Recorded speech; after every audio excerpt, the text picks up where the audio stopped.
अस्सलाम वालेकुम स्टूडेंट्स, क्या हाल है। उम्मीद है खैरियत से होंगे। आज हम पढ़ रहे हैं क्लास 10 का फर्स्ट चैप्टर जो मजमूई तौर पर 14 है आपके मैट्रिक में, और लेक्चर नंबर है 4 केमिस्ट्री का।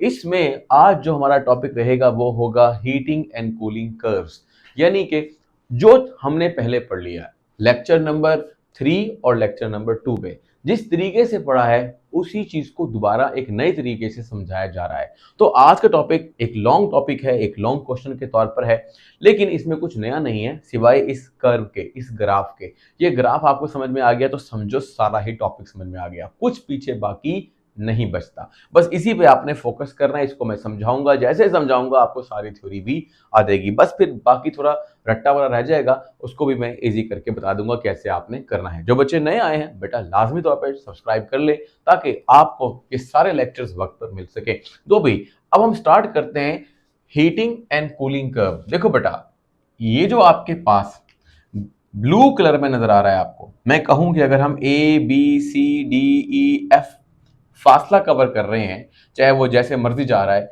इसको हम कहेंगे हीटिंग कर्व। यही इसकी डेफिनेशन भी है। जैसे मिसाल के तौर पर the curve from A to F is called heating curve. इतनी आसान सी डेफिनेशन है इसकी, लेकिन इसके लिए पहले आपको ये कर्व बनाना पड़ेगा और समझाना पड़ेगा, फिर आप इसको डिफाइन कर सकोगे। बिल्कुल उलट चलते हैं, अगर F E D C B A मतलब हम नीचे की तरफ आ रहे हैं अगर, तो ये कूलिंग कर्व है आपके पास। अब मैं आपको आहिस्ता आहिस्ता समझाऊंगा और बड़ी जल्दी से समझ में आ जाएगी, टेंशन की कोई बात नहीं है। जैसे ही समझोगे आपको कैसा लगेगा टॉपिक ही कोई नहीं था और हमारी बुक में इतना बड़ा करके दिया हुआ है, तो कोई मसला ही नहीं है। देखो बेटा, सबसे पहले आपने समझना है कि ये जो आपके पास एक्सिस है, जैसे हम मान लेते हैं कि ये आपके पास वाई एक्सिस है, लिखने की जरूरत नहीं है, बस जितना बुक में लिखा है वो भी लिख दो कि तो बेटा काम चलेगा। तो समझो ये वाई एक्सिस है, इस एक्सिस पर क्या हो रहा है, टेम्परेचर दिया गया है। यानी जब भी ऊपर की तरफ सफर होगा, जैसे देखो ये ऊपर की तरफ सफर हो रहा है, ठीक है, अब ऊपर की तरफ सफर नहीं हो रहा, अब हो रहा है, अब नहीं हो रहा, अब हो रहा है। जब ऊपर की तरफ कर्व जाएगा तो ऑटोमेटिकली समझ लीजिए आपका दिमाग इस बात को तरफ जाना चाहिए कि टेम्परेचर बढ़ रहा है। और इंटरनल एनर्जी जैसे ही हम ये एक्स एक्सिस के ऊपर मूव करेंगे, तो इस एक्स एक्सिस को आप ये देखो, चूंकि एनर्जी बढ़ती हुई दिखा रहा है, तो जैसे हम आगे की तरफ मूव करेंगे, देखो बेटा आगे की तरफ मूव हो रहे हैं, फिर भी तेजी से मूव हो रहे हैं, फिर आगे मूव हो रहे हैं, यानी मूव हम हर वक्त हो रहे हैं। तो इसका मतलब आप ये तस्वर करें कि टेम्परेचर चाहे घटे या बढ़े, यानी इसमें दोबारा देख लीजिए, टेम्परेचर चाहे बढ़ रहा है, टेम्परेचर चाहे घट रहा है, इंटरनल एनर्जी में चेंज आ रहा है। और बाकी पुरानी स्टोरी तो आपको याद ही होगी, और वो ये थी कि इंटरनल एनर्जी काइनेटिक एनर्जी थी, या कह लें इंटरनल एनर्जी अभी लास्ट टॉपिक में पढ़ा टोटल एनर्जी थी, और टोटल एनर्जी काइनेटिक एनर्जी भी है और पोटेंशियल एनर्जी भी है। तो ये चीज हमने काइनेटिक पार्टिकल थ्योरी में पढ़ी कि जब एनर्जी बढ़ती है तो ऑटोमेटिकली टेम्परेचर ही बढ़ता है। तो अगर हम यहाँ पर सिर्फ ई भी लिखें तो आपको समझ में आना चाहिए कि जब भी टेम्परेचर बढ़ता है इंटरनल एनर्जी बढ़ती है। उल्टा भी कर लो, जब टेम्परेचर कम होता है यानी हम नीचे की तरफ आएंगे तो इंटरनल एनर्जी कम होगी। अब आपको दो बातें समझ में आई हैं कि हम एक ऐसा कर्व लेने जा रहे हैं, कर्व का मतलब ग्राफ, लाइन। हम एक ऐसा कर्व लेने जा रहे हैं जिसमें हम वाई एक्सिस पर टेम्परेचर लेंगे और एक्स एक्सिस पर इंटरनल एनर्जी लेंगे। अगर आप एक्स वाई का जिक्र नहीं करना चाहते तो भी कोई मसला नहीं, आप कह सकते हैं कि एक ऐसा कर्व है जो टेम्परेचर और इंटरनल एनर्जी के दरमियान है। अब थोड़ा सा डिफाइन करते हैं इसको। देखो, inter conversion of physical states can be understood, यानी लिक्विड सॉलिड गैस आपस में तब्दील हो रहे हैं, इसको आप समझ सकते हो with the help of a graph. एक ग्राफ के जरिए, जैसे ये ब्लू कलर में डिफाइन किया है या ब्लू कलर में बनाया है, बिटवीन इंटरनल एनर्जी, जो इंटरनल एनर्जी एंड टेम्परेचर के दरमियान है, ठीक है। Such graph is called heating and cooling curve, यानी ये हमारी बुक में डेफिनेशन लिखी है। अब ये जो आपके पास कर्व है, जब हम कह रहे हैं कि इंटरनल एनर्जी और टेम्परेचर के दरमियान लिया जाएगा तो उसको हीटिंग कूलिंग कर्व कह देंगे, पूरा नाम बन गया। लेकिन अगर आपने सिर्फ हीटिंग कर्व कहना है और कूलिंग कर्व कहना है तो उसके लिए फिर आपको थोड़ा सा जरा अपने अल्फाज तब्दील करने पड़ेंगे। अच्छा जी, अब आपने इस ग्राफ को समझना है। तारीफ तो आपको समझ में आ गई, सबसे पहले आपने डेफिनेशन लिखनी है, वो हमने लिख दी है। अब दूसरे नंबर पर आपने कर्व बनाना है। कर्व बनाने के बाद जब कर्व बना लेंगे, फिर आपने सिर्फ और सिर्फ उसको एक्सप्लेन करना है। तो एक्सप्लेनेशन कैसे करनी है वो समझाते हैं बाद में, लेकिन फिलहाल अभी इस कर्व की तरफ आओ। देखो बेटा, यूं समझो जब हम ए से बी की तरफ जाएंगे यानी ऊपर की जानिब जा रहे हैं ऐसे करके, तो आप समझ लो टेम्परेचर बढ़ेगा। और जब हम ऊपर की तरफ नहीं जा रहे हैं बल्कि बस स्ट्रेट लाइन में जा रहे हैं तो इंटरनल एनर्जी तो बढ़ेगी लेकिन टेम्परेचर नहीं बढ़ेगा। फिर हम सी से डी की तरफ जाएंगे तो इसका मतलब है हम ये बता रहे हैं कि टेम्परेचर बढ़ रहा है यानी टेम्परेचर इंक्रीज कर रहा है। और फिर हम डी से ई की तरफ जाएंगे तो टेम्परेचर इंक्रीज नहीं कर रहा, और फिर ई से एफ पर जाने पर टेम्परेचर इंक्रीज कर रहा है। बिल्कुल इसका उलट ले लो, जब हम वापस अगर आए यानी हम वापस भी आ सकते हैं, इसके अंदर वापस आना है हमने, जब हम कूलिंग कर्व पढ़ेंगे तो जब हम एफ से ई की तरफ आ रहे हैं तो टेम्परेचर कम हो रहा है, इंटरनल एनर्जी भी कम हो रही है। ई से डी इंटरनल एनर्जी तो कम हो रही है लेकिन टेम्परेचर कम नहीं हो रहा है, यानी यहाँ पर कांस्टेंट है। फिर कम हो रहा है, फिर कांस्टेंट है, फिर कम हो रहा है। इस तरह जब भी कम हो बढ़े, यानी यहाँ बढ़ रहा है और घट रहा है, बढ़ रहा है और घट रहा है, बढ़ रहा है और घट रहा है, कांस्टेंट है, कांस्टेंट है। अब आपने इन्हीं को यानी इन्हीं अल्फाजों को बड़े एहतियात से समझना है। मैं समझाता हूं आपको। देखो लास्ट टॉपिक में हमने पढ़ा था, हम एक काम करते हैं, हम वाटर की एग्जांपल लेके चलते हैं। वाटर का हमने क्या किया, टेम्परेचर बढ़ाना शुरू कर दिया। ठीक है, आप समझो कि यहां पर जो वाटर था वो सॉलिड फॉर्म में था, यानी कि बर्फ थी, यहां पर हम कहते हैं आइस। और टेम्परेचर बढ़ना शुरू हुआ ए से बी। जब एक खास टेम्परेचर आया जिसको हम ए से बी पे चलते हुए बी कह रहे हैं, असल में ये एक मेल्टिंग पॉइंट है। मैं मान के चलता हूं कि इस जगह पर 0 डिग्री सेल्सियस टेम्परेचर है। ठीक है, तो 0 डिग्री सेल्सियस टेम्परेचर पर क्या होता है, पानी अगर आइस है तो वो मेल्ट होकर अपने लिक्विड फॉर्म में चेंज होना शुरू कर देगा। अब पानी का टेम्परेचर 0 से 1 की तरफ नहीं जाएगा, हालांकि हम उसकी एनर्जी को बढ़ा रहे हैं, लेकिन अब क्या होगा, वो कांस्टेंट रहेगा। तो आपने कहना है कि अब के बार यानी बी से सी तक टेम्परेचर कांस्टेंट है। क्यों कांस्टेंट है, क्योंकि जो सारी की सारी बर्फ है ना, ये बर्फ यहाँ पे पिघलना शुरू हुई है, इस पॉइंट पर बर्फ पिघलना शुरू हुई है, ये मेल्टिंग पॉइंट कहलाता है। लेकिन अभी बर्फ मुकम्मल पिघली नहीं है, यानी कि एक सॉलिड कंप्लीटली मेल्ट नहीं हुआ है, वो मेल्ट हो रहा है, हो रहा है, हो रहा है, हो रहा है। जब तक वो मेल्ट होता रहेगा और मुकम्मल लिक्विड में चेंज नहीं हो जाएगा उस वक्त तक पॉइंट सी आएगा। मतलब पॉइंट सी तक अब सारी आइस वाटर या कह लो लिक्विड वाटर में यह सारा सॉलिड लिक्विड बन गया है।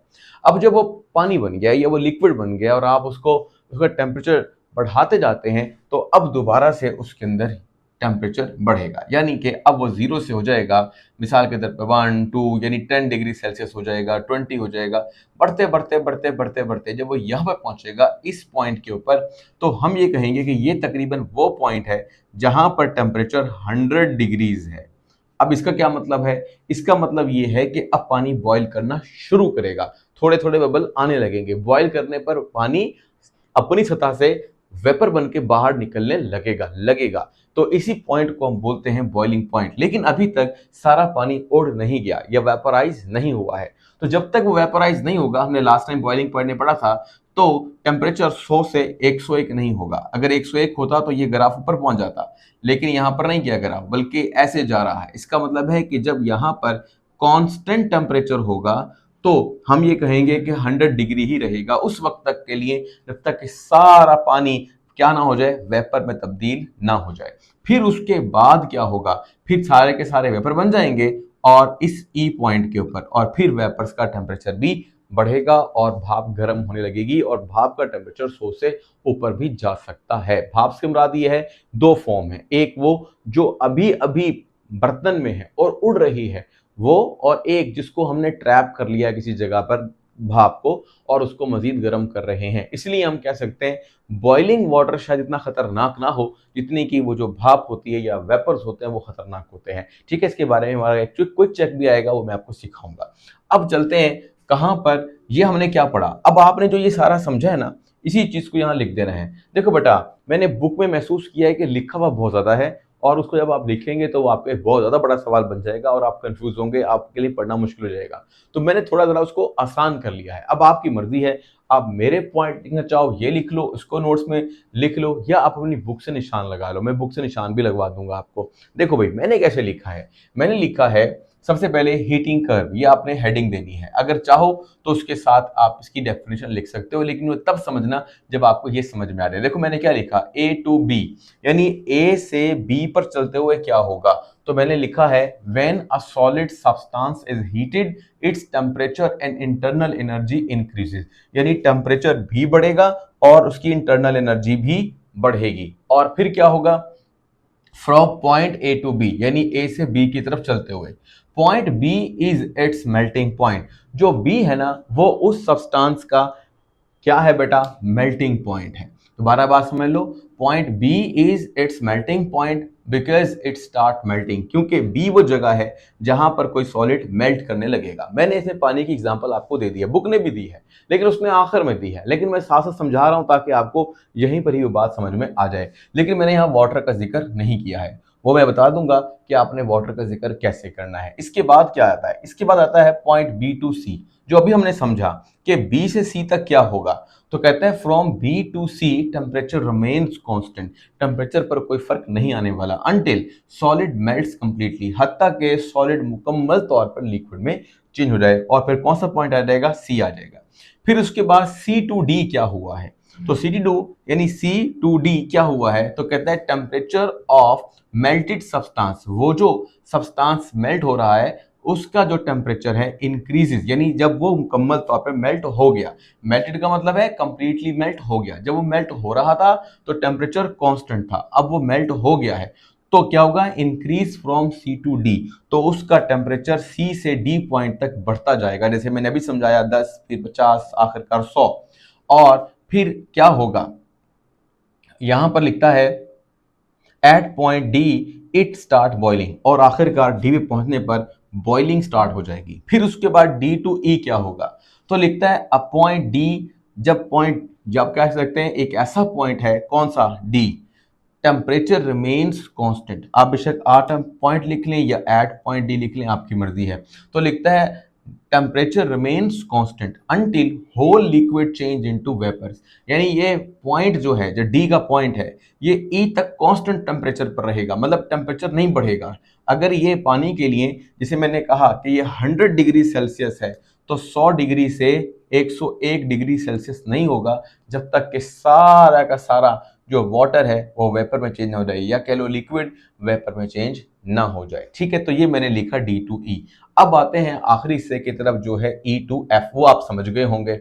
अब ई टू एफ क्या होगा, after completely changing into vapours temperature again start increasing, यानी कि जब ई से एफ की तरफ जाएंगे तो ऑटोमेटिकली ई पर तो सारा का सारा वेपर बन जाएगा, और ई से एफ तक वेपर जो भी हैं उनका टेम्परेचर बढ़ता जाएगा। कोई पूछे सर अगर वेपर का टेम्परेचर बढ़ाते जाओ फिर आखिर तक कहाँ जाएंगे, अभी तो हम सॉलिड से लिक्विड, फिर हम पहुंच गए हैं गैस तक, इससे ऊपर प्लाज्मा स्टेट आती है। ठीक है, वो हमारी बुक में नहीं है और वहां तक टेम्परेचर ले जाना थोड़ा सा मुश्किल भी होता है, लेकिन प्लाज्मा बनाया जा सकता है। अच्छा, अब चलते हैं, ये जो सारा हमने पढ़ा, मतलब अभी हमने सारा कर्व पढ़ा ऊपर तक। अब हम क्या पढ़ेंगे, अब हम कह रहे हैं कूलिंग कर्व। कूलिंग कर्व का मतलब है जो हम ऊपर गए ना, अब हम सारा का सारा वहां से वापस आएंगे। ठीक है, अब वापसी का अमल शुरू हो जाएगा, और वापसी के अमल में क्या होगा, वही चीज जो मैं अभी आपको समझा कर आया हूं वो रिवर्स होने लगेगी। देखो मैं समझाता हूं किस तरीके से आपने करना है, वापस अपने कर्व की तरफ आओ। देखो अब हम चल रहे हैं, उल्टा सफर कर रहे हैं, मतलब उल्टे सफर से मुराद है कि अब हम एफ से ई की तरफ आएंगे। तो जो वेपर्स होंगे, अब क्या कर रहे हो, ठंडा करते आ रहे हो, टेम्परेचर डाउन तो चला जा रहा है। तो जब वेपर्स के दरमियान या वेपर के मॉलिक्यूल के दरमियान जो क्या होगा, फासला होगा, वो कम होने लगेगा और वो वेपर्स दोबारा से लिक्विड बनने लगेंगे। तो ये वाला जो पॉइंट है, ये वो पॉइंट है जिसको हम कहते हैं पॉइंट ऑफ लिक्विफैक्शन। लिक्विफैक्शन बोल लो, लिक्विड से ना लिक्विफैक्शन बोल लो, तो ये लिक्विफैक्शन पॉइंट है। इस लिक्विफैक्शन पॉइंट के ऊपर क्या होगा, वो जो क्या होता, वेपर, वो कंडेंस होने लगेंगे, वो इकट्ठे होकर लिक्विड की फॉर्म में तब्दील होने लगेंगे, लेकिन अभी कंप्लीट तब्दील नहीं हुए, बस तब्दील होना शुरू होते ही उसको पॉइंट ऑफ लिक्विफेक्शन बोलते हैं। अब क्या है, यानी कंडेंसेशन स्टार्ट हो गई। अब टेम्परेचर दोबारा से कांस्टेंट रहेगा, उल्टा चल रहे हैं, क्योंकि टेम्परेचर का ग्राफ नीचे नहीं जा रहा, बिल्कुल एक जगह पे आ रहा है, तो कांस्टेंट रहेगा उस वक्त तक के लिए जब तक के सारे वेपर लिक्विफाई हो ना जाएं, और आखिरकार टेम्परेचर कम होते होते लिक्विड के मॉलिक्यूल इतने करीब आ जाएंगे कि सारा का सारा क्या हो जाएगा, लिक्विड बन जाएगा। अब दोबारा टेम्परेचर उस लिक्विड का कम होने लगेगा और मॉलिक्यूल मजीद और कम आने लगेंगे, या कह लो करीब करीब आने लगेंगे, और फिर दोबारा से एक ऐसा पॉइंट आएगा जिसमें वो इतने करीब आ जाएंगे कि फ्रीजिंग होना शुरू हो जाएगी, और इसको हम कहेंगे फ्रीजिंग पॉइंट। और फ्रीजिंग पॉइंट जैसे ही आना शुरू होगा तो इसका मतलब है सारा लिक्विड फ्रीज नहीं हुआ, अभी फ्रीज होना शुरू हुआ है। तो जैसे जब तक वो मुकम्मल आइस नहीं बन जाता उस वक्त टेम्परेचर कांस्टेंट रहेगा। जैसे मिसाल के तौर पर आप कहो कि टेम्परेचर इस पर 0 सेल्सियस ही रहेगा, और ठंडे होते होते होते होते सारा सारा पानी बर्फ बन जाएगा, और फिर जब बर्फ बन जाएगा यानी इसका टेम्परेचर 0 पे होगा, अब वो बर्फ यानी सॉलिड, पानी हो तो बर्फ कह लो, कोई भी शय हो तो सॉलिड कह लो, उस सॉलिड का टेम्परेचर और भी गिरने लगेगा, यानी टेम्परेचर मजीद कम होना शुरू हो जाएगा, और बहुत शदीद बर्फ यानी टेम्परेचर 0 से नीचे भी जा सकता है बर्फ का, या किसी भी कह लो सॉलिड का। तो आपने देखा कि एक ऐसा ग्राफ है जो ऊपर की तरफ आता है तो हीटिंग हो रही है, और नीचे की तरफ जाता है तो कूलिंग हो रही है। तो अगर आप यूं कहो कि ऐसा ग्राफ जो एफ से लेकर ए तक है, इसको हम कहते हैं कूलिंग कर्व, और इसी तरह से ए से लेकर जो एफ तक है यानी उल्टा चलो तो वो कहलाता है हीटिंग कर्व। तो आप कूलिंग और हीटिंग कर्व के बारे में अलग से भी बात कर सकते हैं। तो मेरा ख्याल है कि ये आपको समझ में आ गया होगा। ठीक है, मैं इस पॉइंट को थोड़ा सा आपके लिए रीड कर देता हूं, अगर आप चाहें किसी किस्म की अगर कोई इसमें समझ ना आ रही हो तो आपको समझ में आ जाएगी। तो एफ से ई की तरफ चले तो वेपर स्टार्ट कंडेंसिंग, वेपर करीब आ गए। ई से डी की तरफ चले तो लिक्विफेक्शन स्टार्ट हो गई, ठीक है, यानी कि लिक्विड बनना शुरू हो गए, और टेम्परेचर कुछ देर तक कांस्टेंट रहा जब तक कि सारा लिक्विड ना बन गया हो। फिर उसके बाद डी टू सी क्या हुआ, एक ऐसा हुआ लिक्विड मजीद ठंडा होने लगा, और उस वक्त तक ठंडा होता रहा जब तक कि फ्रीजिंग स्टार्ट नहीं हो गई, और फिर कुछ वक्त के लिए टेम्परेचर कांस्टेंट रहा और हत्ता कि फ्रीजिंग कंप्लीट हो गई यानी सारी आइस बन गई, और आखिर के अंदर जब वो आइस बन जाएगी और बी टू ए होगा तो after completely freezing temperature further decreases, यानी मजीद टेम्परेचर गिर सकता है। तो बेटा ये था छोटा सा आपके पास टॉपिक। इसके बाद अब आप आ जाए अपनी बुक पर। आपने इतना अगर लिख लिया तो ये भी काफी है, लेकिन अगर एग्जाम्पल कोट करें तो अच्छी बात है, और एग्जाम्पल को कैसे कोट करोगे वो मैं आपको समझा देता हूं। अब आप आ जाए पेज नंबर 5 पर। पेज नंबर 5 पर आपके पास क्या है, एग्जाम्पल है वाटर की। ठीक है, अब वाटर की एग्जाम्पल में आप लिखते हैं for water heating curve will be rise. अब बिल्कुल वही लिखता है कि हीटिंग कर्व बढ़ जाएगा, मतलब बढ़ते हुए पहले पानी क्या करेगा, गर्म होते हुए, पहले था बर्फ, फिर गर्म होते हुए पानी, फिर गर्म मजीद करते हुए वेपर। तो ये इसने तरतीब से लिखा है, यहाँ पर 100 डिग्री सेल्सियस भी लिखा है, यहाँ 0 डिग्री सेल्सियस भी लिखा है, सब कुछ लिखा है। ठीक है, बिल्कुल इसी तरीके से अगर आप नीचे की तरफ आ जाएं तो यहाँ पर भी सारा लिखा हुआ है कि जब पानी को ठंडा करते आओगे तो क्या होगा। ये जो आपके पास पॉइंट्स हैं बेटा, यानी ये एक पैराग्राफ है, यानी पानी को गर्म करते आओ और पानी को ठंडा करते आओ तो क्या होगा। अब आपकी मर्जी है, अगर आप इसको लिखना चाहते हैं तो बेटा लिख लें, अगर आप इसको लिखना नहीं चाहते तो आपकी मर्जी है, बेशक इसको ना लिखें। ठीक है जी, तो यहाँ का आप ये देख लेना मैंने किस तरह आसान कर दिया है। आप जो है इतना भी लिख दोगे तो चलेगा काम। ठीक है बेटा, तो मेरा जाती ख्याल ये है कि ये जो लॉन्ग क्वेश्चन है ये एग्जाम में इतना अच्छा लॉन्ग यानी इंपॉर्टेंट लॉन्ग के तौर पर नहीं आएगा, बट इसका फैसला तब लेंगे जब हम इस चैप्टर के मजीद लॉन्ग भी पढ़ लेंगे। अगर इस चैप्टर के मजीद लॉन्ग ज़्यादा अच्छे हुए तो उनके आने के चांस ज़्यादा और इस लॉन्ग के आने के चांस कम है। हाँ, लेकिन इस कर्व के बारे में ज़रूर जान पहचान होनी चाहिए जो हमने पढ़ा है आज। ठीक है, तो बेटा आज का काम इतना ही। उम्मीद है कि आपको समझ में आ गई होगी। इंशाल्लाह हम दोबारा से मुलाकात करेंगे नेक्स्ट लेक्चर में। दुआओं में याद रखिएगा और अपने चैनल का ख्याल रखिएगा। दूसरों के साथ शेयर ज़रूर कर दें अपने क्लास फेलोज के साथ, ताकि हमें कर्ज मिले, हौसला मिले और हम आपके लिए काम करते रहें। अल्लाह हाफिज़।